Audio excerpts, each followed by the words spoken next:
Assalamualaikum warahmatullahi wabarakatuh. Alhamdulillahi rabbil alamin. Hamdan katsiran thayyiban mubarakan fi kama yuhibbu rabbuna wa yarda. Wassalatu wassalamu ala Rasulillah wa ala alihi wa ashabihi wa man tabi'ahum bi ihsan ila yaumiddin. Amma ba'd. Alhamdulillah, subuh menjelang pagi ini kita kembali berkumpul di kedai saudara kita di Koriru, Jalan Gajah Mada. Tentunya untuk mengikuti program tanya jawab seputar Islam bersama gurunda kita, Al-Ustadz Abu Yusuf Ubaid Bima Hafizahullah Ta'ala.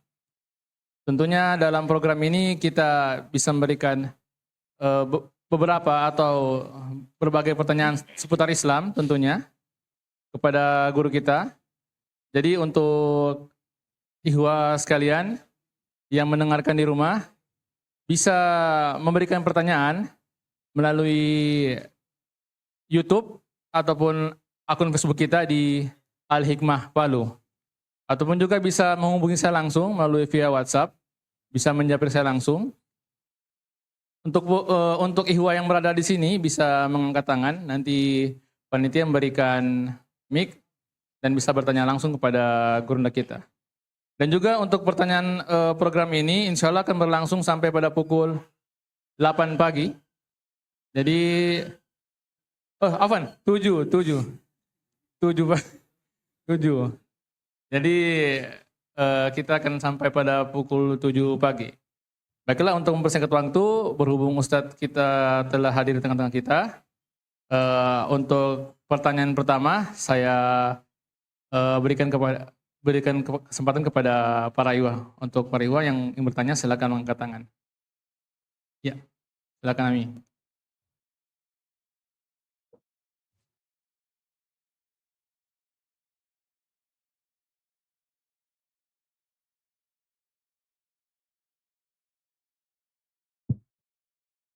Mengenai hadis yang berdoa di saat hujan, Ustaz, apakah itu hadisnya berdoa di pada saat hujan?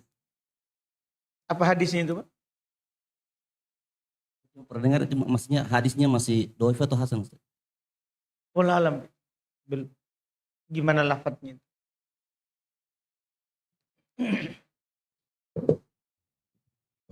Baiklah, ada yang bertanya lagi? Bismillah. Ustaz, Ana ingin menanyakan ini satu kasus tentang larangan seorang muslim itu meminta-minta. Pekan kemarin itu kan anak Ustaz pergi mancing. Jadi di kebiasaan di masyarakat situ, Ustaz, kalau ada kapal besar yang cari ikan-ikan tuna, ikan cekalang begitu, itu kalau kita merapat saja ke situ, pasti dia kasih. Jadi kita diajak sama nelayan-nelayan situ untuk datang ke kapal itu, Ustaz. Mendekat ke kapal itu, supaya nanti dikasih ikan. Apakah itu termasuk meminta-minta atau bagaimana itu, Ustaz? Baik. Pertama, alhamdulillah, tentunya kita bertanya sudah paham bahwa meminta-minta itu adalah tidak dibolehkan. Bahkan dalam hadits Abdullah bin Mas'ud, riwayat Imam Abu Daud, disahihkan oleh Syekh Al-Albani, kata Nabi, man sa'alan nas walahu ma yugni. Itu syaratnya. Siapa yang meminta kepada manusia padahal dia memiliki apa yang mencukupi. Artinya dia berkecukupan hidupnya. Miskin itu kan punya penghasilan pas mencukupi kebutuhannya. Miskin saja ini. Jika kata Nabi sallallahu alaihi wasallam, ya man sa'alan nas ma walahum ma yugni. Siapa yang meminta kepada orang padahal dia memiliki hal yang mencukupinya. Ja'a yaumal qiyamati wa mas'alatuhu fi wajhihi khadush atau kaduh. Iya, datang pada hari kiamat dan yang dia minta-minta itu ada di wajahnya, ia dalam keadaan kaduh. Di sebagian lafaz dikatakan khudush. Makna daripada itu akan diterangkan oleh Rasulullah sallallahu alaihi wasallam. Apa artinya itu? Apa arti dari khudush tadi?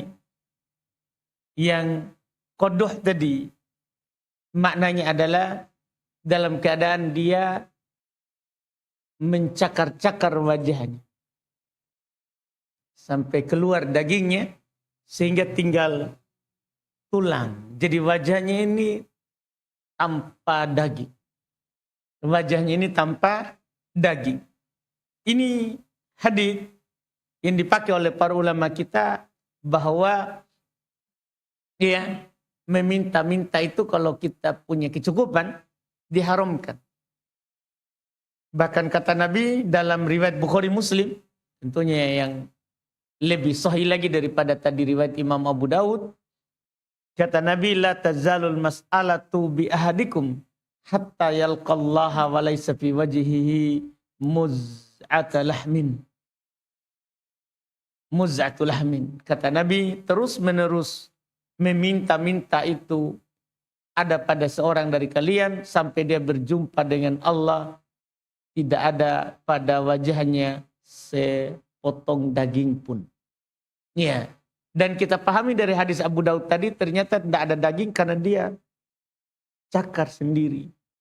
Dia sendiri yang keluarkan itu dagingnya. Jadi ini hadis. Cuman lafaz ma yugni juga Nabi SAW jelaskan. Apa yang mencukupi seorang? Jadi Nabi ditanya, qalu ya Rasulullah ma yugni. Mereka bertanya para sahabat, kan ini masalahnya haram, meminta-minta. Ditanya oleh para sahabat, apa itu yang dianggap mencukupi seorang? Nah, Nabi sekarang menjawab sesuai dengan kebutuhan waktu itu. Kata Nabi, khamsuna dirhaman au qimatuha minad dhahab. 50 dirham atau senilainya dari emas.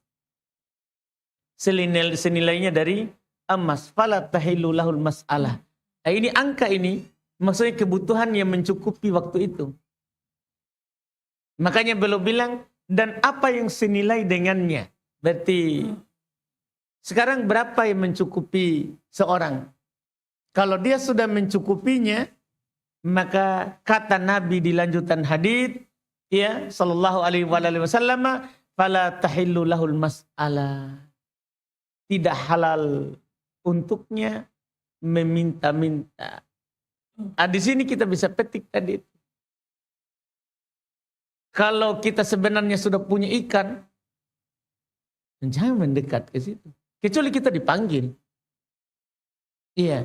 Karena kan meminta-minta itu tidak harus orang bilang minta. Tidak harus. Meminta-minta itu bisa juga namanya lisanul hal. Meminta-minta dengan lisan keadaan badan. Kita tidak bilang minta. Tapi kita mendekat. Gesturta membuat ini. Kita kasih rapat kapal loh orang tahu. Padahal itu yang punya kapal, yang tangkap belum tentu. Kurang lagi. Kan begitu, Mas? Cuman kan kadang tidak enak. Sudah tidak enak orang. Makanya Nabi tahan memang. Kalau seorang punya apa yang mencukupinya, jangan meminta-minta. Jangan meminta-minta. Ini dua hadis ini, dua riwayat dari Nabi Shallallahu Alaihi Wasallam. Di antara yang disebutkan oleh para ulama akan haramnya meminta-minta bagi siapa saja, siapa saja dari kita. Apakah minta dengan lisan al-maqal, dengan lisan ucapan mulut, atau dengan lisanul hal, ya, atau ya dengan lisan hal.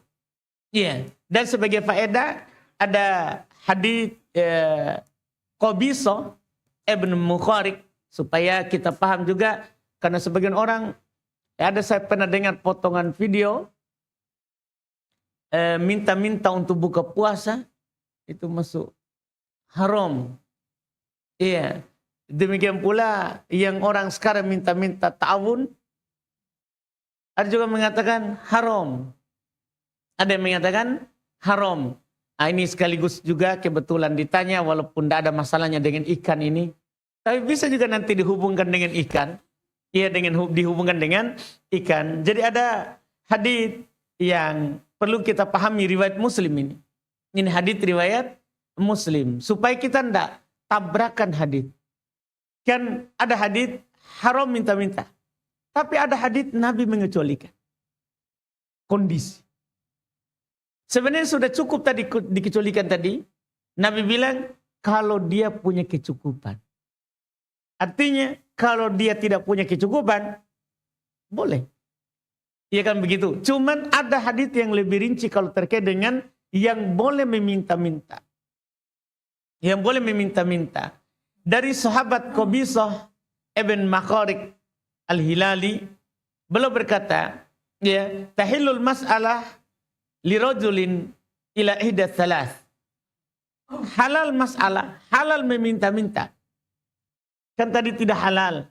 Di sini dibilang halal meminta-minta untuk ya bagi seseorang kalau dia masuk dalam salah satu dari 3 golongan.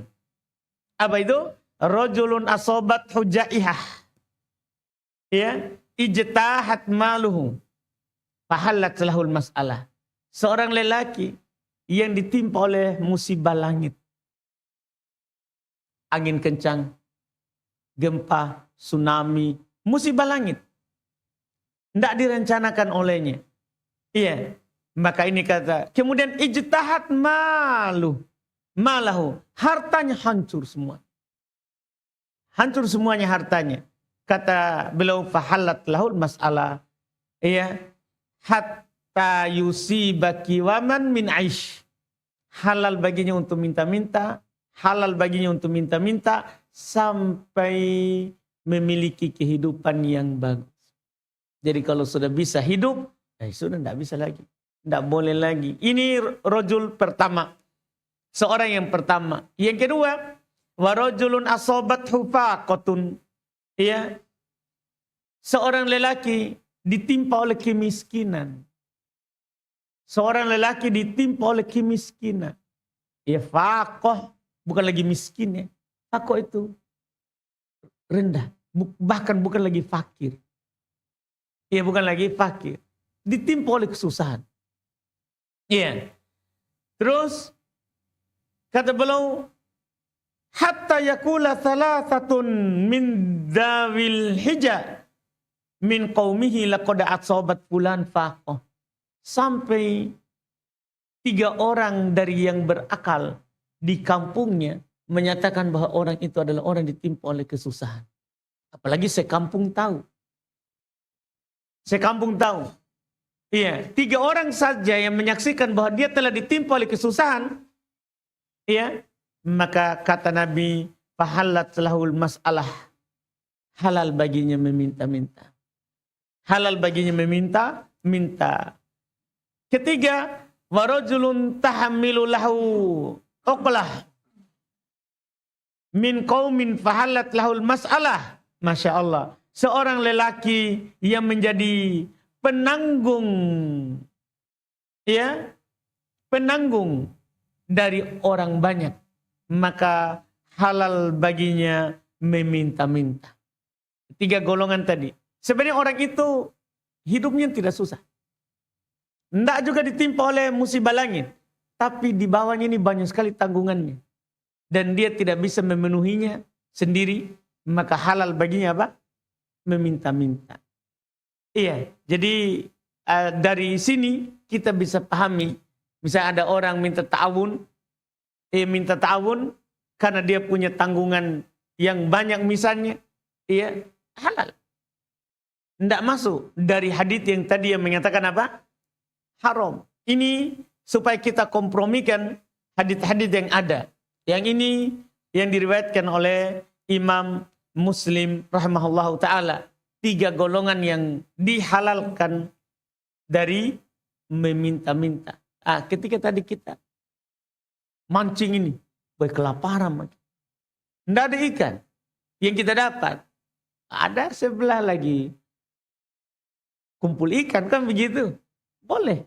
Halal kita minta-minta. Halal kita minta-minta. Iya. Atau kita pergi mancing cari sebab. Karena di rumah banyak sekali tanggungan. Yang mau dikasih makan, mau dibeli juga tidak ada uang. Akhirnya masuk laut. Halal. Minta-minta. Ini yang patut kita perhatikan supaya kita tidak tabrakan antara hadis yang mengatakan haram. Karena meminta-minta ini haram, bahkan diadab. Datang hari kiamat tanpa daging. Datang hari kiamat tanpa daging. Wallahualam. Ya Ustaz. Berarti juga kan biasa juga ada orang bilang begini, jangan lupa oleh-oleh. Itu Termasuk minta-minta. Ustaz, Masuk itu. oleh-oleh apa? Iya. Traktir dulu. Pak. Iya, minta-minta semua itu. Berarti jangan lagi. Iya. Oke, baiklah saya ke pertanyaan online. Saya mau bertanya Ustaz, apakah keputihan membatalkan wudhu? Membatalkan wudhu. Semua yang keluar dari jalur dubur ataupun kubul, depan ataupun belakang, itu membatalkan wudhu. Iya, cuman karena keputihan ini kadang menjadi penyakit, iya, keluarnya itu kadang sering. Seorang perempuan ditimpa oleh keputihan, maka cukup dia cuci, bersihkan di awal wudhu, kemudian dia wudhu. Kalau keluar nanti setelah wudhu atau saat sholat, tidak membatalkan sholat. Ini sama dengan perempuan yang keluar terus darah istihadah. Keluar terus darah istihadah. Cukup dia wudhu setiap sholat. Jadi setiap mau sholat dia wudhu. Apa yang keluar setelah itu? Tidak masalah. Tidak membatalkan wudhunya karena sudah itu penyakit. Wallahualam. Baiklah yang ingin bertanya langsung, ya, silakan. Itu. Mik. Assalamualaikum warahmatullahi wabarakatuh. Waalaikumsalam. Ustaz, saya ingin tanyakan, dulu saya pernah ngobrol sama kakak. Pada saat itu dia sudah sakit keras. Dia ngobrol bahwa ada dia punya rumah, dia mau serahkan pada seseorang. Pada saat itu saya tanyakan, apakah anakmu tahu ini perkara ini? Dia bilang tahu. Kemudian Ustadz, orang ini pertama saya tidak kenal siapa orang ini. Yang kedua permasalahannya juga dengan kakak saya juga tidak begitu tahu juga. Dia punya rinciannya, ada hal apa. Cuma saya sekedar tidak begitu tahu persis. Cuma memang kayaknya ada persoalan muamalah sebelumnya. Dan sempat saya katakan sama kakak, kalau yang begini kak, kalau bisa dicatat, tolong dicatatkan. Akhirnya kakak telah meninggal, itu surat juga tidak tercatat. Kasusnya yang saya ingin tanyakan, kasus saya, apakah saya ini sudah terbebani amanah untuk mencari orang itu, sementara saya sudah konfirmasi sama anaknya tidak tahu juga itu orang. Ustaz. Jadi ini terus mengganggu saya selama ini, artinya saya jadi takut gitu, jangan-jangan ini jatuh ke saya ini amanah atau bagaimana Ustaz? Ya, itu saja. Baik, kalau dia memang titip pesan ke kita, jadi amanah. Memang jadi amanah. Cuman masalah rumah tadi yang dia kasih itu, kita perlu nanti kalau dapat orangnya, perlu cari tahu apakah ada utang piutangnya. Kalau itu karena ada utang piutang, maka dibayar. Apakah pakai rumah itu atau yang lain sebelum dibagi warisan. Jadi bayar utang itu sebelum dibagi warisan. Atau memang hanya sekedar mau berwasiat. Kalau berwasiat, tidak harus dikasih rumah tadi. Kecuali rumah itu adalah sepertiga dari hartanya. Nanti kalau kita dapat. Jadi kalau kita dapat orang itu, kita tanya. Apakah ada, jadi kakak saya pernah sebut nama kita.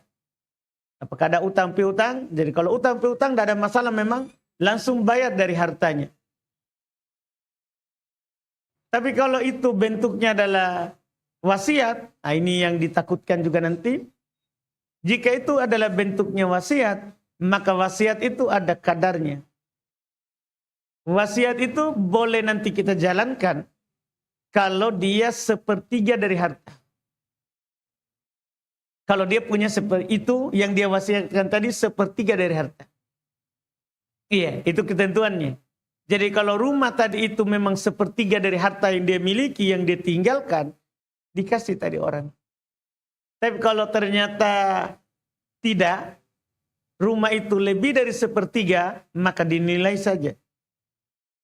Baru dikasih sepertiganya. Dikasih sepertiganya. Intinya sekarang adalah cari dulu itu orang, jangan sampai utangnya. Karena wajib membayarkan utangnya si mayat. Kalau sudah meninggal. Jadi itu pertama Pak, yang harus kita lakukan. Allah alam. Terima kasih, Ustaz. Assalamualaikum warahmatullahi wabarakatuh. Waalaikumsalam warahmatullahi wabarakatuh. Ustaz, saat ini saya bekerja sebagai pegawai negeri sipil di bagian pelayanan.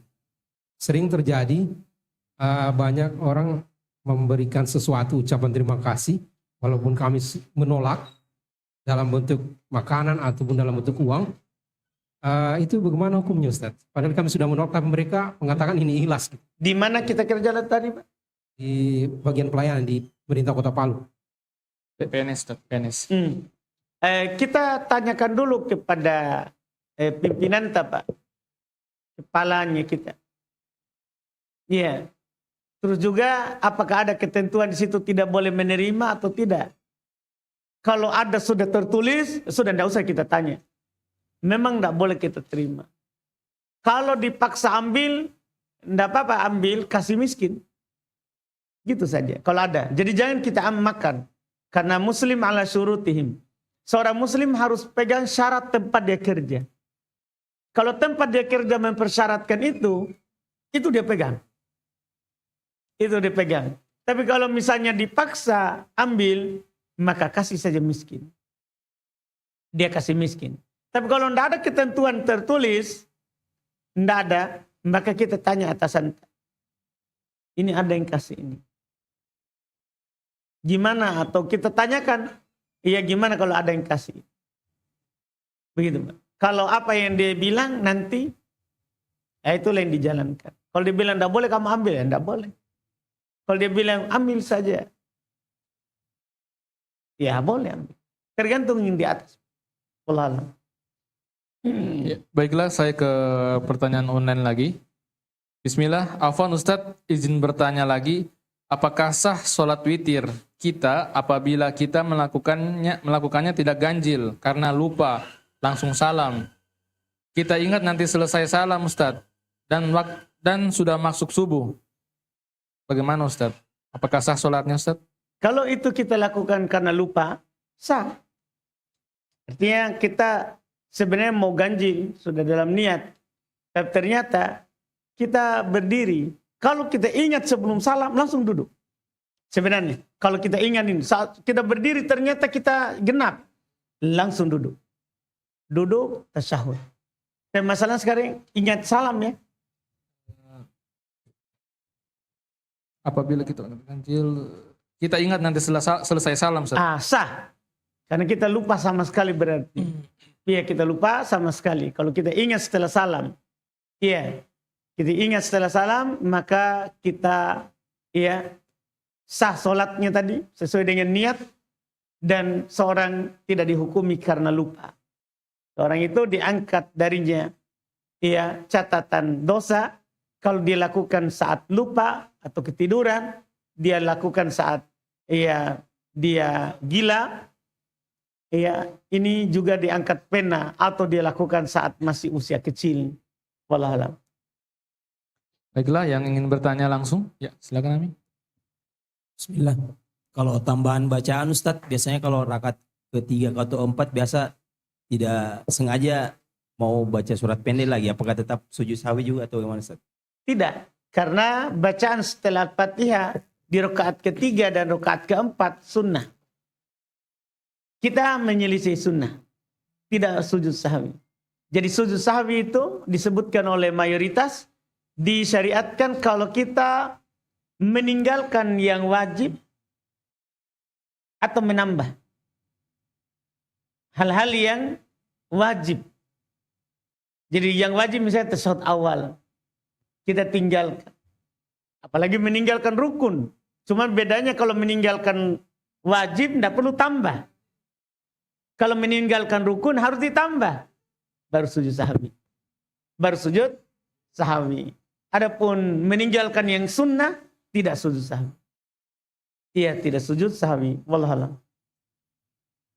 Ya, silakan.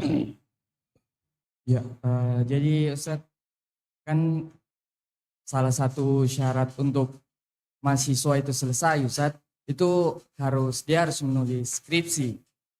Nah jadi biasanya dalam proses penulisan skripsi ini tiap orang punya kendala masing-masing. Kita mungkin sibuk kerja atau memang tidak paham terkait skripsinya atau ada alasan-alasan lain lah.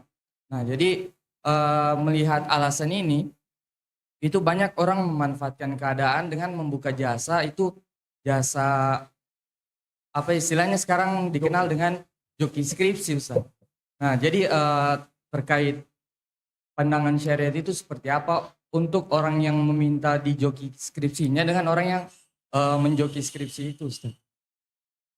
Yang pertama itu nanti penentuan nilai ijazah itu dari itu atau gimana?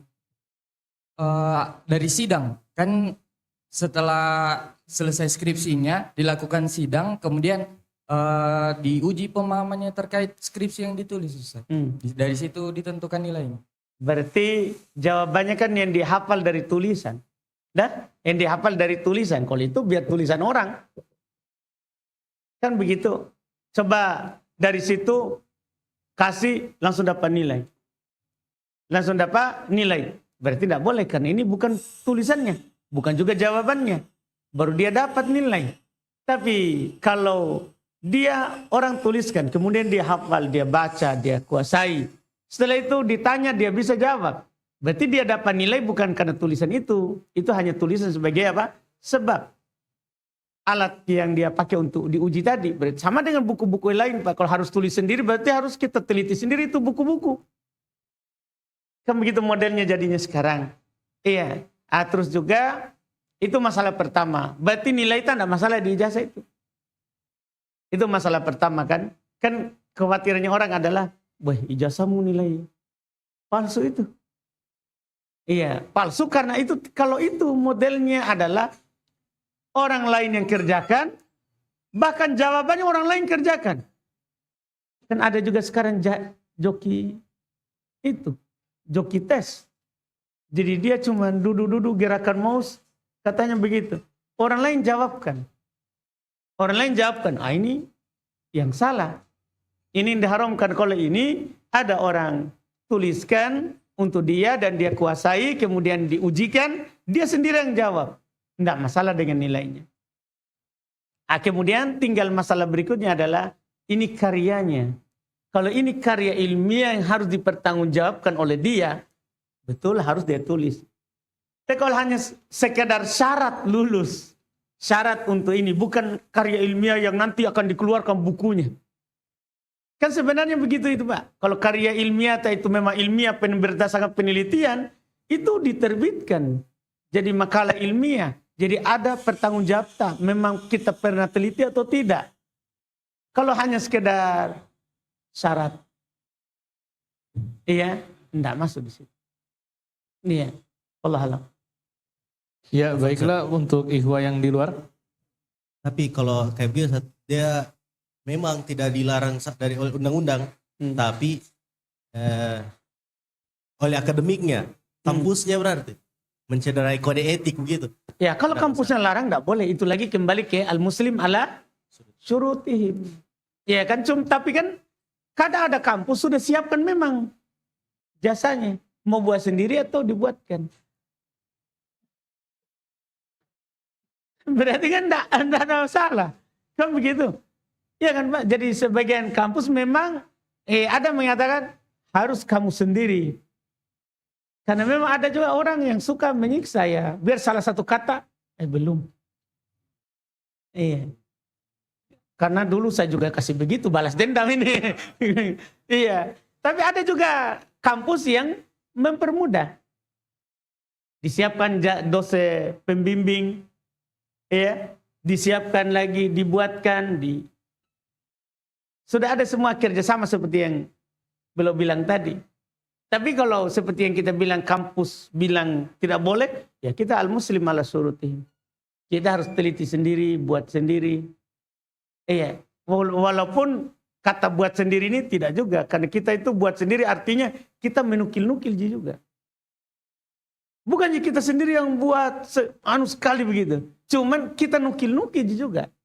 Pembukaannya kita nukil di orang. Iya, karena tidak ada satu judul pun sekarang. Itu sudah ada judulnya di lalu. Jadi kalau kita buat itu hanya menukil. Kita nukil, ambil yang sini, taruh sini. Nukil lagi sini, taruh sini. Sama aja sebenarnya. Sana juga dia nukil. Sama bentuknya. Wallahualam. Ya. Pakai mic.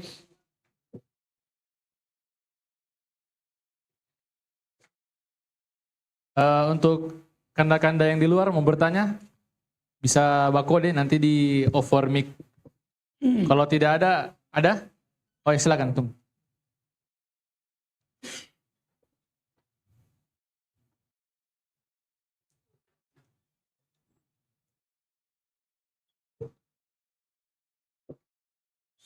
Bismillah, Assalamualaikum warahmatullahi wabarakatuh. Salam. Ada satu pertanyaan sedikit. Apakah termasuk niat orang yang istilahnya ditinggal suami terus berlarut-larut dalam kesedihan sampai masuk ke rumah sakit gara-gara mengingat sang suami ini yang terlalu disayangi, disenangi. Apakah ini termasuk niyah ini Ustaz? Baik, kalau niyah apa tidak? Ya. Kalau masuk dalam niyah tidak. Niyah itu meratapi mayat. Dia menangis meraung-raung, memukul pipi, memukul dada, merobek leher pakaian, tangan, lengan. Dia robek-robek pakaiannya. Dia acak-acak rambutnya. Ini dibilang niyah. Iya, adapun kalau dia bersedih saja, hatinya berlarut-larut, tidak masuk dalam niyah. Tidak masuk dalam niyah. Cuman kita nasihatkan kepadanya, iya, kalau dapat begitu, kadang-kadang orang kalau meninggal suaminya tidak ada lagi semangat hidup. Itu seperti tadi, tidak ada lagi selera makan, selera minum, karena kesedihan yang mendalam. Karena kesedihan yang mendalam. Itu juga hal wajar. Sebenarnya, cuma kita nasihati. Seperti itu pernah terjadi di Nabi Yakub. Waktu kehilangan Yusuf kan dia bersedih, berkepanjangan. Iya, sampai di akhirnya apa? Wabyaddat aina. Matanya itu putih. Iya, kayak orang sekarang itu. Katarak. Matanya putih, tapi bukan karena sakit. Tapi karena sedih. Kesedihan yang mendalam hilang Yusuf. Iya, makanya ketika dia dapat kabar bahwa Yusuf ada, hilang itu.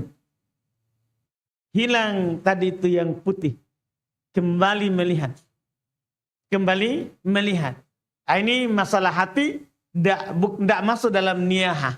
Ya, kita hibur saja, kita nasihati saja, ya, kepadanya untuk ikhlas, kan itu sesuatu yang ditetapkan bahkan sebelum dia lahir, suaminya ini akan meninggal di umur sekian, kita nasihat. Ya. Kita katakan seperti dikatakan oleh Nabi SAW kepadanya, lillahi ma a'ta walillahi ma akhada kullu syai'in indahu bi ajalin musamma. Milik Allah apa yang dia beri, milik Allah apa yang dia ambil, semua di sisinya sudah ditentukan ajalnya. Setiap di sisinya telah ditentukan ajalnya. Wallahu a'lam. Ya, baiklah kepada Sudah. Ini ada 2 pertanyaan Ustadz dari Ana. Yang pertama, Ana ini suka olahraga Ustadz. Seperti olahraga sepak bola, lari, dan gym. Bagaimana olahraga itu supaya bernilai ibadah? Ya, kalau kita niatkan untuk supaya kuat ibadah. Ya. Jadi kalau kita berolahraga ini supaya badan sehat dan semangat beribadah, kuat beribadah, jadi nilai ibadah. Karena innamal amalu binniat, amalan itu tergantung niatnya. Orang yang menginginkan akhirat mendapat pahala. Ya, orang menginginkan dunia maka dapat dunia yang dia niatkan. Dapat dunia yang dia niatkan. Wallahu a'lam. Yang kedua ini Ustadz lagi. Ini tadi sebelum Ana ke sini ada pesan dari istri Ana Ustadz. Amanah ini Ustadz. Jadi dia pesan, Abi tanyakan ke Ustadz hukumnya bagaimana nongkrong-nongkrong setelah Isya. Itu gimana Ustaz? Nongkrong setelah Isya. Ini aman Ustaz, amanah dari istri Ana Ustaz. Iya, Jadi, ya. Abi, Kayaknya Bapak disinggung halus itu. Iya. Iya. Tapi amanah langsung harus disampaikan ya. ya harus disampaikan Ustaz. Maksudnya harus disampaikan Ustaz. didengar langsung ya. Apalagi didengar live ini. Kalau ndak ditanya ini ditagi di rumah. Makanya diperjelas ya pertanyaan Iya. siapa. Iya, alhamdulillah. Sudah olahraga pagi, malam nongkrong. Ini masalah ini. Iya, jadi kita secara hukum syar'i. Dalam hadits Bukhari Muslim, Nabi SAW yakrahun naum ba'dal maghrib qabla isya. Nabi itu memakruhkan tidur sebelum isya. Wal kalam ba'dal isya. Dan Nabi benci bercerita setelah isya. Nongkrong biasa. Iya, kalau bercerita sama istri boleh. Itu dikecualikan. Bercerita terkait dengan agama, diskusi agama boleh. Karena para ulama juga berdiskusi kadang sampai larut malam, membahas sampai larut malam, itu dikecualikan karena ada maksud syar'i. Yang tadi itu adalah cerita kosong seputar gadis, seputar janda. Iya. Ini dimakruhkan. Dimakruhkan. Tidak sampai haram, tapi dimakruhkan. Bisa haram kalau sampai nanti telat sholat subuh. Gara-gara cerita setelah isya, tidak bangun sholat subuh. Nah, ini jadi haram karena pengantar kepada yang meninggalkan wajib. Iya. Cuman kalau tidak sampai seperti itu, hukumnya jadinya makruh. Iya. Jadi bukan berarti nanti kita pulang juga istri tak aja cerita. Tidak boleh cerita. Tidak. Mubah kalau sama istri mubah. Iya. Yang ini adalah yang cerita kosong. Iya. Judul kayak orang sekarang cerita warkop lah. Begitu. Iya. Jadi kita paham Pak ya? Hati-hati gitu, kode keras. Kena semua ini Ustaz.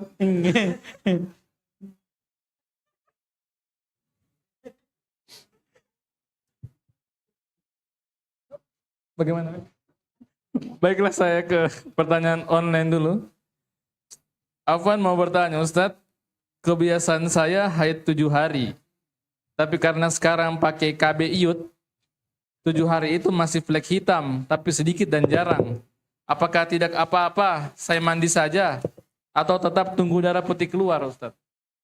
Pertama, ketika seorang berubah kebiasaan haidnya, karena adanya sebab seperti Pak KB tadi, ya, dan berulang 3 kali, itu dianggap berubah lagi. Sudah dianggap berubah. Sudah dianggap berubah. Itu sebenarnya yang pertama ditahu. Jadi kalau berubah karena ada sebab, maka berulang 3 kali. Kalau pertama, jangan anggap. Ikut kebiasaan. Kalau kebiasaan tak tuju. Walaupun setelahnya masih keluar. Iya. Walaupun setelahnya masih keluar. Tapi ternyata itu berulang. Maka dianggap kebiasaan sudah berubah. Nah, terus masalah, kalau keluar darah. Kalau bercak, hanya bercak, keruh, ya, dari yang keluar. Ini perlu dilihat. Apakah bercak ini tadinya sudah diantarai oleh cairan putih? Ya, cairan putih bagi perempuan yang suci dengan tanda cairan putih.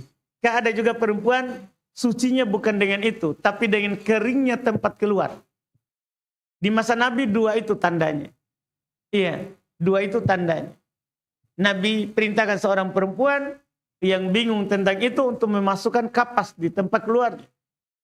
Kalau kering berarti sudah suci. Kalau sudah keluar tanda suci, kemudian setelah itu ada bercak keluar, maka itu tidak dianggap haid. Bercak itu akan dianggap haid kalau bersambung dengan darah haid. Jadi dia tidak pernah putus. Bersambung dari darah, ya makin sedikit sampai bercak, sampai nanti warna keruh, ya warna keruh, maka kalau bersambung dengan darah haid itu dianggap haid. Itu dianggap haid, wallahu alam. Baiklah yang ingin bertanya langsung, silakan Pak. Cek. Yes. Bismillah. Assalamualaikum warahmatullahi wabarakatuh. Waalaikumsalam. Ustadz, saya kan jualan. Pernah suatu ketika waktu saya yang jaga kasir, ada orang membeli, dia sudah bayar, dan pas saya kasih masuk barangnya, ada yang terlupa satu item. Terus pas dia sudah pergi, baru kelihatan ini ada yang kelupaan. Nah, setelah saya cek CCTV, saya lihat mukanya, maksudnya tidak jelas begitu mukanya. Jadi saya tidak tahu siapa. Sampai sekarang itu barangnya belum diambil-ambil, Ustadz. Bagaimana itu hukumnya? Kita sedekahkan saja atas nama orang tadi. Kalau sudah tidak tahu orangnya. Sedekahkan saja atas nama orangnya. Tadi. Kalau nanti dia datang, ada saya lupa. Ganti saja. Sedekah itu adalah hak jadi milik kita. Jadi kalau dia datang nanti, ada saya lupa dulu pernah saya beli sama kita. Enggak usah bilang, saya sudah sedekahkan. Jangan, langsung, oh iya, barang apa itu langsung kita gantikan. Tapi uji dulu, barang apa itu. Jangan langsung bilang, oh iya ini. Enggak, uji dulu, barang apa yang kita lupa. Jangan sampai data hanya mengaku. Iya.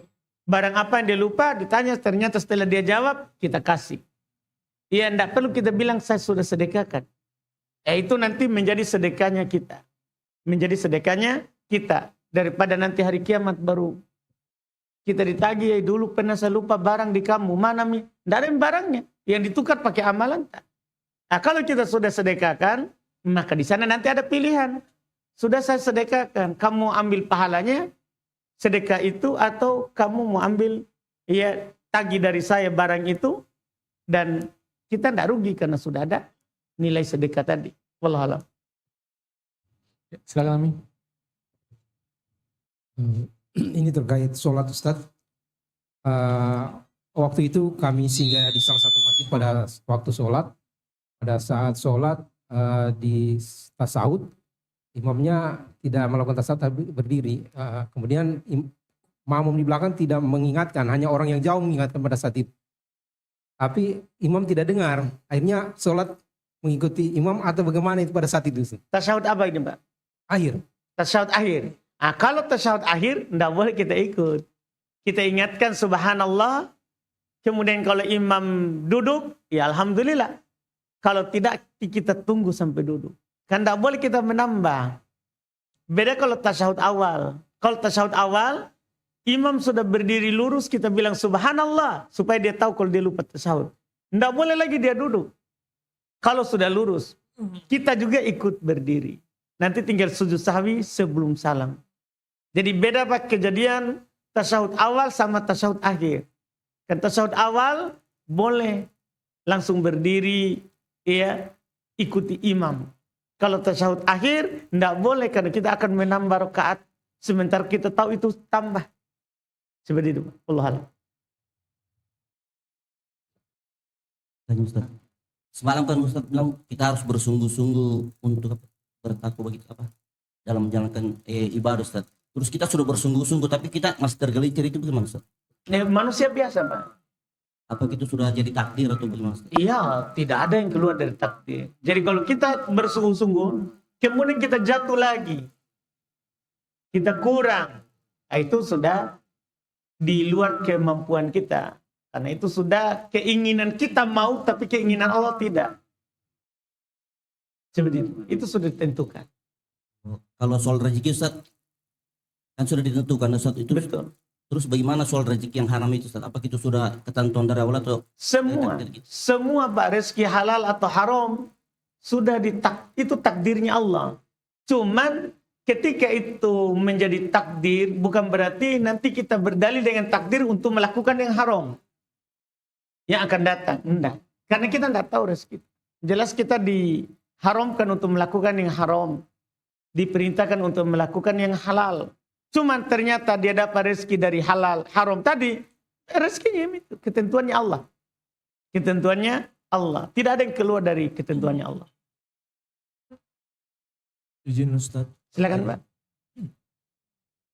Perkara rezeki Ustadz bukannya sudah ditentukan, sementara selama ini pernah saya membaca dalam Al-Quran rezeki itu karena menikah salah satunya, karena usaha tangan sendiri, terus karena istighfar. Bagaimana itu Ustadz? Misalnya bukannya rezeki sudah ditentukan, jadi kalau pernah berdasarkan yang saya baca itu dari usaha tangan sendiri, apakah bisa perkaranya berbeda dengan yang sudah ditentukan itu Ustadz? Terima kasih. Baik. Alhamdulillah, ini sebenarnya Pak, benar dua-duanya itu yang kita katakan. Rezeki itu sudah ditentukan. Dan kita tinggal lanjutkan, sebabnya juga ditentukan. Jadi Allah Subhanahu wa taala telah menetapkan rezeki kita sekian. Rezeki yang ditentukan ini Allah takdirkan ada sebab-sebabnya. Kalau kita beristighfar dapat rezeki. Kalau kita menikah dapat rezeki. Iya. Kalau kita bekerja dapat rezeki. Jadi ini rezeki sudah ditentukan dan ditentukan sebabnya. Jadi yang kita baca itu tadi Pak sebabnya. Itu namanya asbabur rezeki, bukan pendatang rezeki, tapi sebab rezeki. Jadi istighfar sebabnya rezeki. Allah beri rezeki kita dengan sebab istighfar. Jadi dikompromikan, rezeki itu Allah yang tentukan dan sebabnya itu adalah Allah tentukan. Makanya Allah sendiri yang kasih tahu, istighfarlah dan kamu dapat rezeki. Menikahlah kamu akan dapat rezeki. Karena disitulah jalur rezeki yang Allah tentukan tadi Pak. Wallahu a'lam. Ya, saya ke pertanyaan online lagi. Ustadz mengenai meminta-minta yang tadi Ustadz, katanya diharamkan. Jadi kalau misalnya mengajukan proposal untuk meminta bantuan alat kerja ataupun bantuan rumah, ataupun meminta bantuan kepada pemerintah, yang memang ada program dari pemerintah maupun kepada non-pemerintah, itu apakah termasuk haram Ustaz? Kalau dia yang tawarkan, kan enggak, bukan kita minta-minta. Kan pemerintah misalnya, kita ada ini proyek, ya kan? Tapi syaratnya harus ajukan proposal. Bukan saudara. Enggak masuk. Kalau pihak sana yang tawarkan, kita enggak minta-minta. Cuman syaratnya saja kita ajukan dulu apa? Proposalnya. Wallahu a'lam. Baiklah ke pertanyaan online berikutnya. Bismillah, apakah hukum membunuh tikus dengan cara racun ditenggelamkan? Apakah hukum membunuh tikus dengan racun dan ditenggelamkan Ustaz? Apa hukumnya Ustaz? Halal, apa boleh, mubah. Mubah. Iya. Karena dia kalau termasuk hewan pengganggu. Jika tikus itu pengganggu, maka mubah dibunuh. Mubah dibunuh. Apakah ditenggelamkan atau dengan racun. Yang penting jangan dibakar. Kan dilarang adalah membakarnya. Karena ada hadits la yu'adzabu binar illa rabbun nar. Tidak boleh menyiksa dengan api kecuali pemilik api. Allah. Iya, Robnya api. Ya, Abu Saro. Silakan.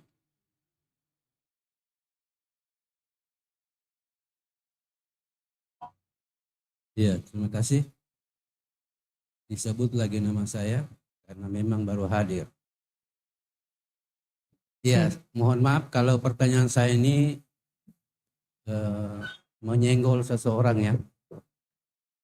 Atau menyenggol beberapa orang, mohon maaf. Bukan itu maksud saya. Tapi saya ingin mengemukakan solusi, ingin minta solusi dari persoalan tersebut. Ini menyangkut investasi Ustadz. Investasi yang lagi, mohon maaf ini, jangan ada yang tersinggung ya. Tapi investasi yang di sini bukan yang sedang marak sekarang ini, bukan yang lagi viral sekarang di kota-kota ini, bukan. Tapi ini yang sudah lama terjadi. Begini Ustaz, kasusnya, karena orang ini kan umumnya kebiasaannya ingin mendapatkan harta yang banyak tanpa kerja keras. Enak Pak ya? Enak ya.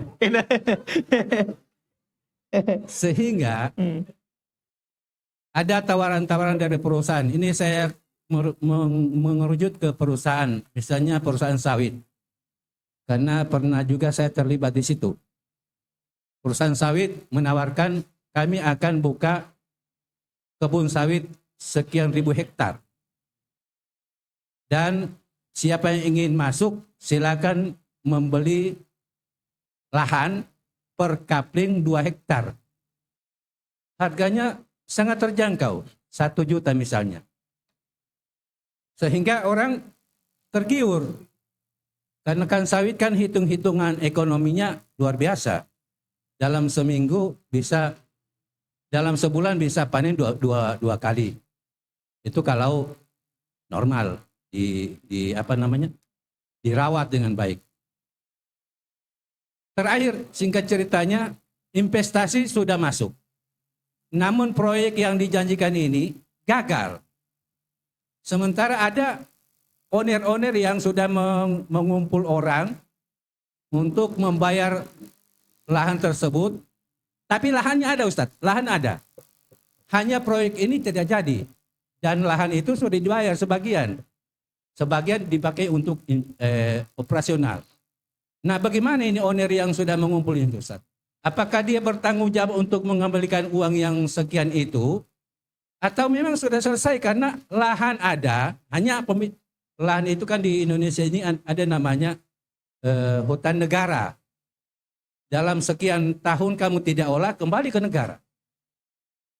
Nah, begitu Ustaz. Jadi bagaimana ini? Apakah yang si pengumpul orang ini menerima dana tersebut punya kewajiban mengembalikannya atau tidak Ustaz? Mohon penjelasan. Makasih Ustaz. Pusing saya. Tergantung akad tadi Pak. Tergantung akad di awal. Ada akad kembali enggak? Atau tidak? Iya, tergantung akad. Intinya Pak, di akad yang tertera di awal. Saat kita ditawarkan invest itu, kita baca baik-baik akadnya. Kita baca baik-baik akadnya. Apakah ada di situ poin yang kalau gagal, maka tanah tetap dimiliki, atau ya uang akan kembali, dilihat dari akadnya. Dilihat dari akadnya. Kalau ada akad uang kembali, kembali. Kalau tidak ada akad sama sekali uang kembali ya, jangan dituntut kembali. Iya, seperti itu Pak. Wallahu a'lam. Ya, jadi memang tidak ada akad begitu Ustaz. Iya, betul. Qadarullah Pak. Tidak jadi kaya Ki. Iya. Alhamdulillah. Minum dulu ya. Iya. Baiklah, saya ke pertanyaan online. Mana tadi nih?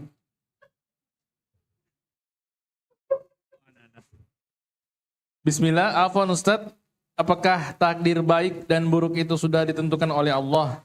Artinya tinggal kita manusia yang menjalani dengan bekal ilmu yang ada memilih menempuh jalan untuk meraih takdir baik.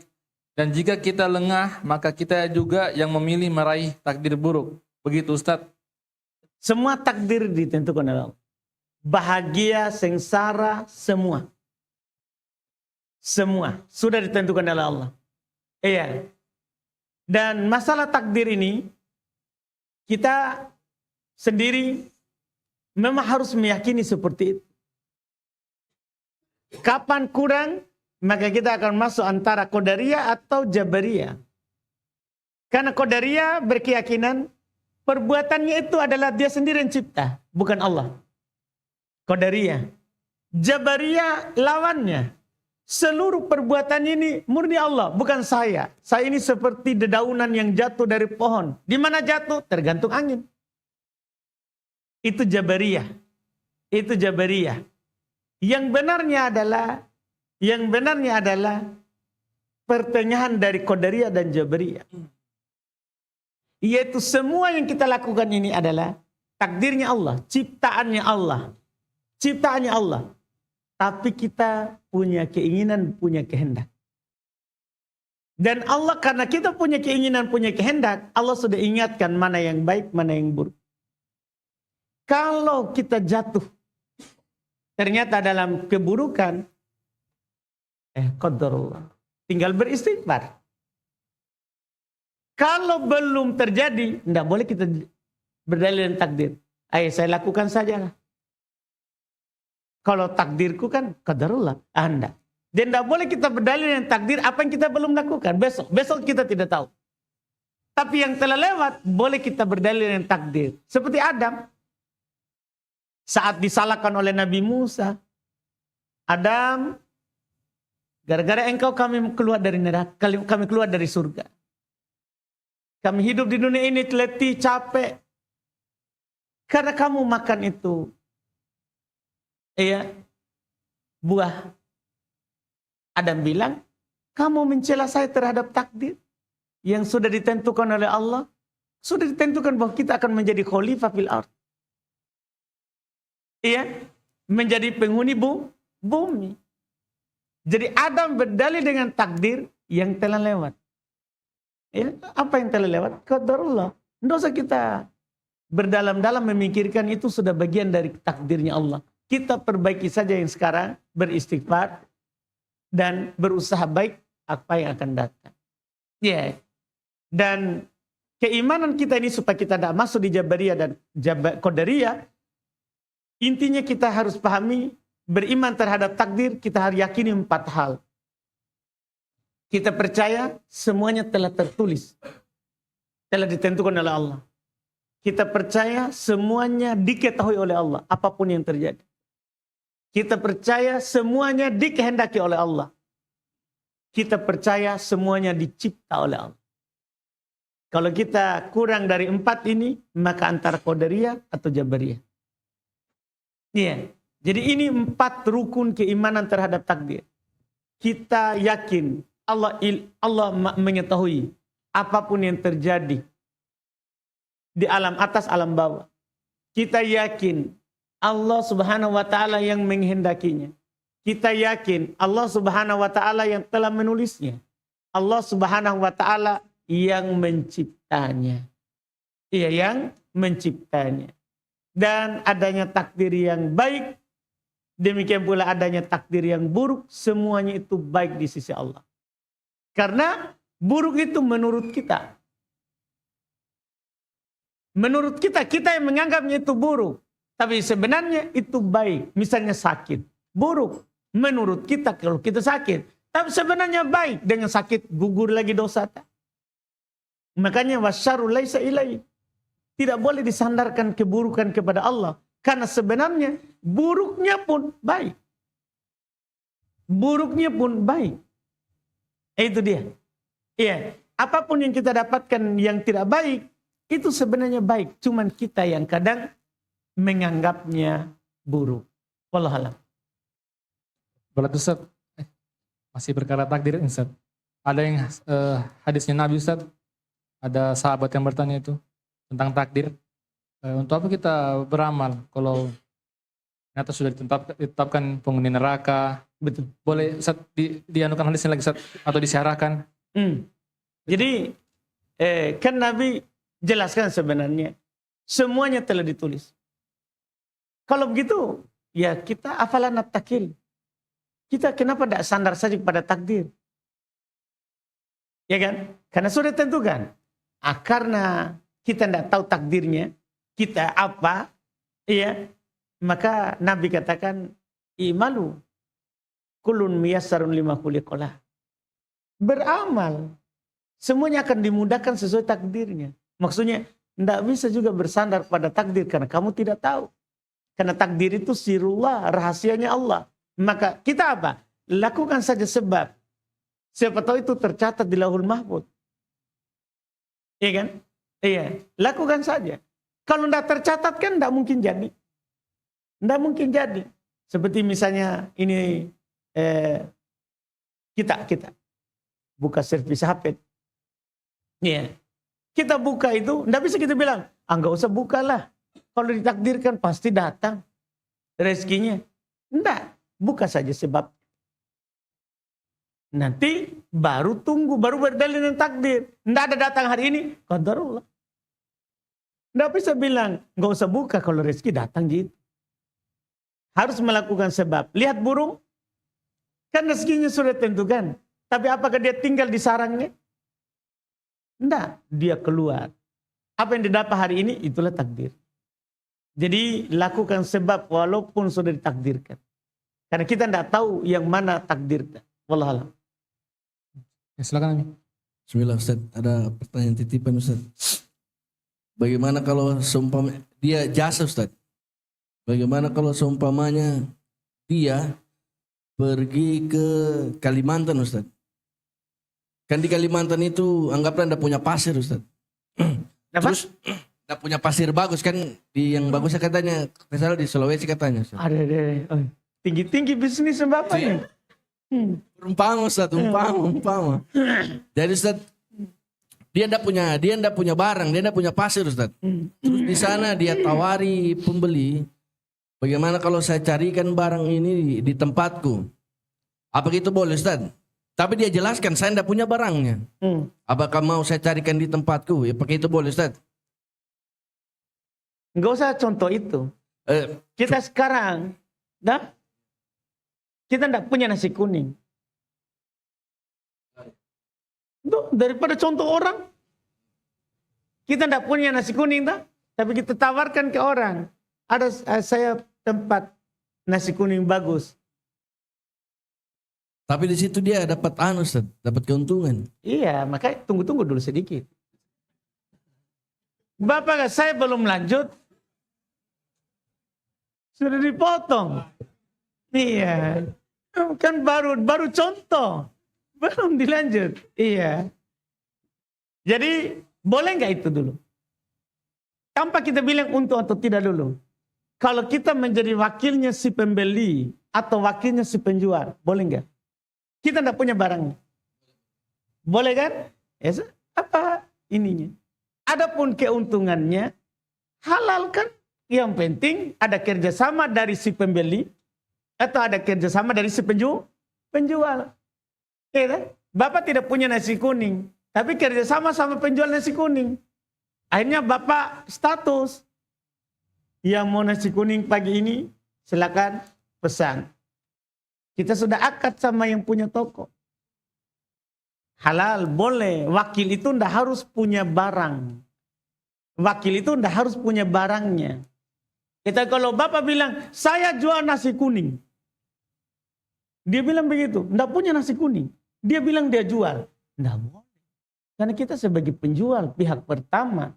Tapi kalau sebagai jasa, boleh. Begitu tadi itu. Kita pergi ke Kalimantan, nggak ada pasir katanya. Oh, saya punya pasir di Palu. Bilang saja begitu. Jangan Sulawesi besar sekali. Di Palu bagus pasir. Kalau Bapak mau saya carikan di sana. Tapi bukan Bapak yang punya pasir. Kita sebagai jasanya di sana, pembeli di Kalimantan, kan begitu? Atau kita jasanya yang punya di Palu. Kita pergi menawarkan di orang Kalimantan. Padahal kita tidak punya. Tidak apa-apa, karena kita adalah wakil, utusannya. Jadi utusan itu tidak harus punya. Jadi ada tambahannya kan Ustaz? Apakah dia kan penghubung jasa Ustaz tuh? Dia kan dapat fee jasa Ustaz. Apakah dia, misal Ustaz, anggaplah nasi kuningnya ini, harganya 10.000. Harga globalnya 10.000. Terus dia dapat dari pembeli ini 8.000, Ustaz. Apakah dia tetap boleh ambil keuntungan dari jasanya dia sama keuntungan dari nasi kuning ini 2.000, Ustaz? Harga? Yang up lagi berarti. Enggak dia up. Harganya kan 10.000 nasi Iya, kuningnya. Dia dapat dari penjual nasi kuningnya 8.000. Oh, baik-baik. Enggak, salah saja ini, Pak. Karena tadi Bapak bilang dari pembeli. Jadi harga 10.000, tapi dari pembeli 8.000. Kurang itu, Pak. Dari penjual. Iya. Harga dari penjual 10.000. Baru kita jual? Oh, dari penjual 8.000. Maksudnya Ustaz, taruhlah pembeli ini dia tahu harga nasi kuning itu 10.000. Dia ini yang jasa ini dia dapat harga 8.000. Apakah dia boleh jual harga 10.000 sesuai harga yang 10.000 ini, Ustaz? Tanya gitu yang punya nasi kuning. Masa tanya saya? Iya. Nanti saya bilang boleh, ternyata itu penjual nasi kuning. Nggak boleh kok kasih begitu. Jadi tanya itu yang mewakilkan tak. Nah, jadi wakil itu nggak boleh naik turun kecuali izin dari yang mewakilkan. Itulah fungsinya kerjasama. Jadi intinya ini wakil nggak boleh dia menggaruk. Kalau itu terkait dengan jual beli. Kecuali dengan izin yang mewakilkan. Seperti itu, Pak. Silakan. Ami Pai.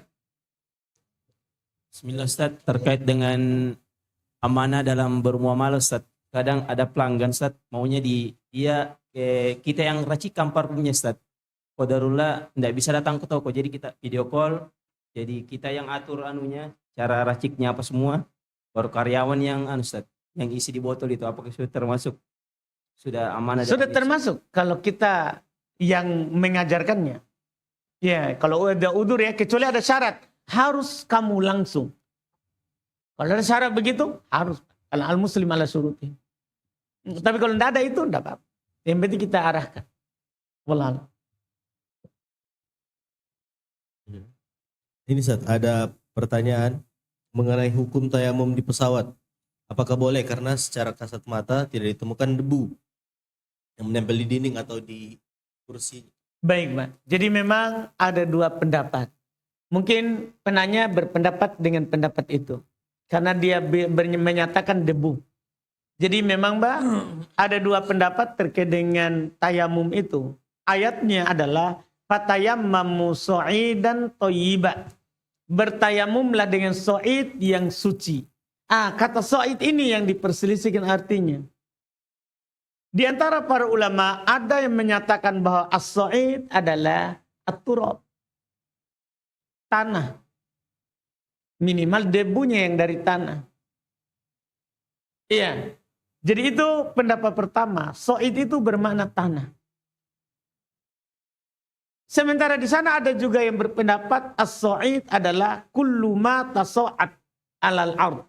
Semua yang berada di atas permukaan bumi. Lahu gubar au laisa lahu gubar. Punya debu atau tidak punya debu. Semua di atas permukaan bumi ini boleh dipakai tayamum. Ini dua makna, Pak. Dan pendapat ini yang lebih kuat. Karena kalau yang diinginkan dengan tanah, pasti Allah akan sebutkan tanah, bukan so'id. Bukan so'id. Iya, Allah sebutkan as-so'id mencakup tanah dan yang di atas permukaan. Yang berada di atas permukaannya. Ini pendapat yang kuat. Sehingga tidak memerlukan adanya debu. Semua yang berada di atas permukaan boleh kita pakai tayamum. Yang penting thayyiba, yang penting suci. Seperti itu. Allah alam. Jadi di pesawat tidak masalah. Tidak harus kita cari debunya. Karena dia berada di atas apa? Permukaan bumi.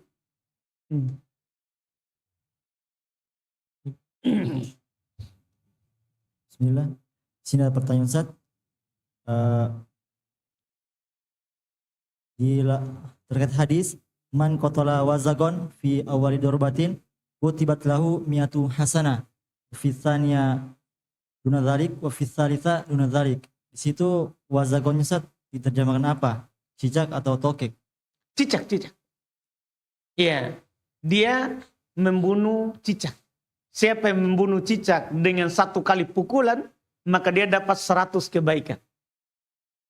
Ini dapat cicak di tembok langsung pukul. Mati 100 kebaikan. Iya, Masya Allah bunuh cicak ya. Iya, dan 2 kali pukulan maka setengahnya.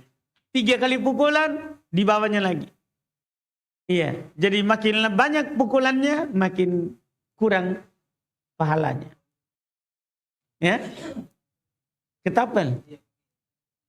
Enggak apa, pokoknya sekali kan pukulan harus pukul dengan tangan. Iya. Jadi di situ yang dimaksud adalah cicak. Karena toke juga enggak bisa. Dijual Ustaz, dijual. Iya, dijual ya. Rugi nih. Ada yang beli. Kayaknya Bapak pernah invest toke. Iya. Yang berapa meter itu ya? Iya. Baiklah pertanyaan berikutnya. Ya Ustaz, mau bertanya tentang bayi ketika bersin Ustaz. Bayi? Ketika bersin, kita sebagai orang tuanya, apa yang kita ucapkan? Apakah Alhamdulillah atau ada doa lainnya? Tergantung, kalau untuk mendidik bayinya, misalnya dia kalau bersin ucapkan Alhamdulillah, kita ucapkan Alhamdulillah untuk mendidiknya. Untuk mentalkinnya saja. Membiasakan dia ucapkan itu.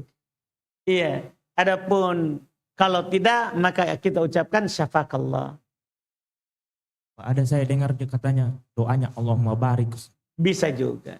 Bisa. Iya, tapi kan biasanya itu bersin. Kenapa syafakallah? Biasanya bersin itu sakit. Dan sesuatu. Iya. Allah alam. Bismillah Ustaz, tentang istighfar setelah sholat. Itu apakah cukup dengan astagfirullah atau boleh kita tambahkan astagfirullahaladzim? Dalam lafaz yang sahih, iya, itu astagfirullah saja. Iya, karena di lafadznya beristighfar 3 kali. Nabi beristighfar 3 kali. Nah, kata istighfar itu maksudnya astagfirullah, meminta pengampunan kepada Allah. Iya, kalau lafaz al-azim tidak ada riwayat yang sahih tambahan al-azim. Ada lagi Ustaz, tentang Yang setelah sholat Pak ya? Yang setelah sholat. Ini yang ditanya tuh. Ini ada pertanyaan lain Ustadz tentang yang diperbolehkan meminta tadi. Qadarullah si fulan ini sudah ya mengalami 3 kondisi itu, ya salah satunya kemudian meminta. Tetapi meminta ini tidak berhasil Ustadz. Meminta kemana-mana tidak berhasil. Kemudian beliau akhirnya pergi ke lembaga riba. Ini bagaimana Ustadz? Enggak boleh. Enggak boleh dia. Iya, kecuali akan meninggal. Dia di depan lembaga riba. Mami, mati ini tidak ada makanan. Boleh dia masuk, kasih saya uang. Iya, begitu Pak. Kalau hilang nyawanya, dia langsung masuk di satpamnya, tolong kasih saya minum. Iya, dikasih ke itu Pak. Nah, harus kan uang. Karena yang sesuatu yang haram boleh kalau darurat. Boleh kalau darurat. Jadi itu bukan jadi dalil. Dia kalau memang meminta tidak, maka kan masih ada namanya syafaat. Misalnya kalau dia langsung, makanya Nabi singgung tadi sedikit, dipersaksikan oleh orang yang di situ. Di kampung itu 3 orang. Itu kan menjadi syafaat untuk. Kan kadang ada orang meminta, dia bilang susah, orang tidak percaya kalau dia susah. Karena orang begitu. Orang tidak percaya. Iya, maka boleh dia kasih syafaat. Kasih syafaat sama orang lain. Dia jelaskan masalah sama orang lain, tidak perlu dia minta sama orang banyak. Dia tahu sama orang lain. Iya, wallah. Ada lagi Ustadz, bagaimana dengan amalan yang dicontohkan oleh sahabat di masa Rasulullah sudah wafat? Apakah itu menjadi hukum juga atau bagaimana? Menjadi hukum dengan 2 syarat. Syarat pertama tidak menyelisih dalil. Syarat kedua tidak ada sahabat lain yang menyelisihinya. Kalau menyelisih dalil batal. tidak boleh diamalkan perbuatannya sahabat. Misal, dinukil dari Abdullah bin Umar, dia, orang nukil ini cukur jenggotnya setelah 1 genggam. Tapi masalahnya kadang orang tidak jujur penukilannya. Ini penukilan sebenarnya Ibnu Umar lagi berihram. Habis sa'i kan harus cukur. Belum memandang, ini juga bulu. Ini juga kan bulu. Rambut. Maka belum cukur. Karena tidak boleh dicukur habis, belum cukurlah di bawah ini. Sekarang ada orang pergi cukur di Indonesia. Ya. Bahkan bukan di bawah 1 genggam. Genggam baru di atasnya. Ini kan masalah. Iya. Ibnu Umar itu dia genggam baru dia cukur lebihnya. Cuman saat sudah berihram. Orang amalkan. Tapi anggaplah ini. Ini perbuatan Abdullah bin Umar. Menyelisih dalil. Tidak boleh. Dia tidak jadi hujah.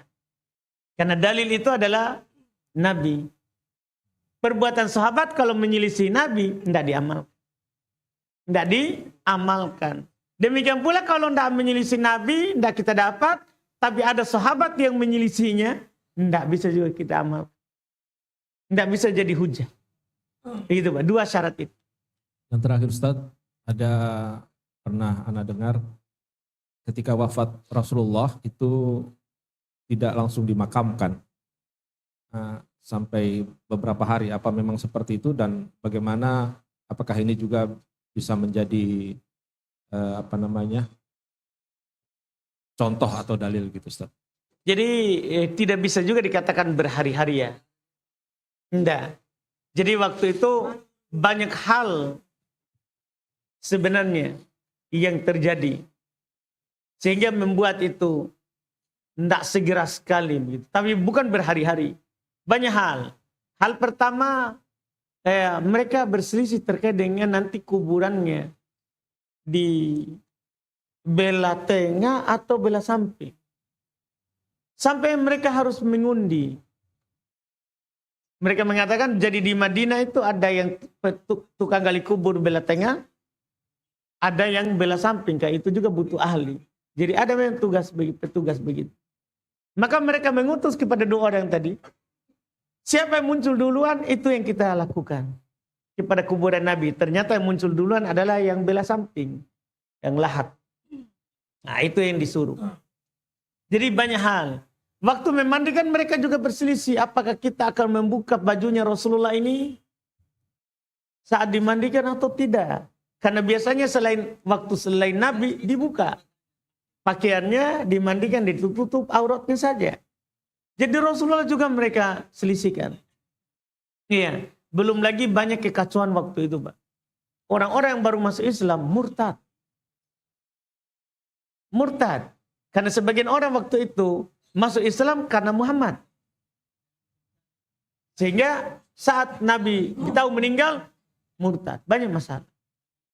Banyak masalah. Terus juga banyak orang masih mengatakan bahwa dia tidak meninggal. Termasuk umat.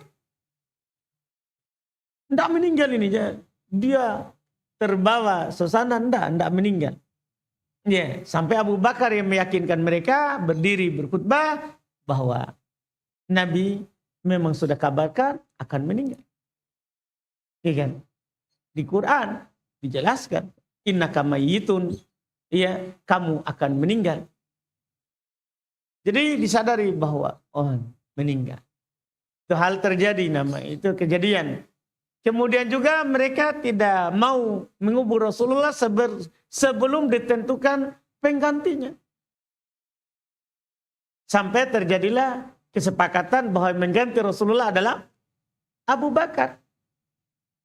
Ya, karena waktu Nabi sakit keras, Rasul menyuruh Abu Bakar untuk mengimami manusia. Dari situ Abu Bakar yang diinginkan oleh Nabi sebagai penggantinya. Sepakatlah kaum muslimin mengangkat Abu Bakar sebagai khalifah. Itu juga kejadian. Iya. Ada juga kejadian paling terakhir. Masjid Nabi kan sedikit, kecil. Kaum muslimin banyak. Maka mereka antri mensolati. Jadi mereka tidak bisa sholatin Nabi satu kali. Bergantian. Perempuan bergantian, para perempuan bergantian, para laki-laki bergantian. Karena dulu juga kan tidak ada pengeras suara. Jadi banyak hal, Pak. Berarti kan begini, asalnya jenazah itu dikubur cepat. Tapi kalau ada maslahat syar'i, boleh. Seharusnya ini dikubur subuh ini. Tapi tidak banyak orang yang mensolatinya. Kita tunggulah duhur. Tidak apa-apa, itu namanya maksud syar'i. Ada maksud apa? Syar'inya, dibolehkan. Wallah. Ya, baiklah. Berhubung waktu telah menunjukkan pukul 7 pagi, untuk teman-teman yang ingin bertanya bisa menanyakan langsung. Insya Allah akan ada lagi kajian terakhir Ustadz di SDIT Lukmanul Hakim, Jalan Keramik, dengan tema Membangun Generasi Emas di Usia Dini, pukul 10 pagi dimulai sampai zuhur. Jadi untuk teman-teman yang masih ingin bertanya bisa menanyakan lagi di sana lagi insya Allah. Dan untuk itu saya tutup program Tanya Jawab Ayub dengan doa kafaratul majelis. Subhanakallahumma wa bihamdik asyhadu an la ilaha illa anta astaghfiruka wa atubu ilaik. Wassalamualaikum warahmatullahi wabarakatuh.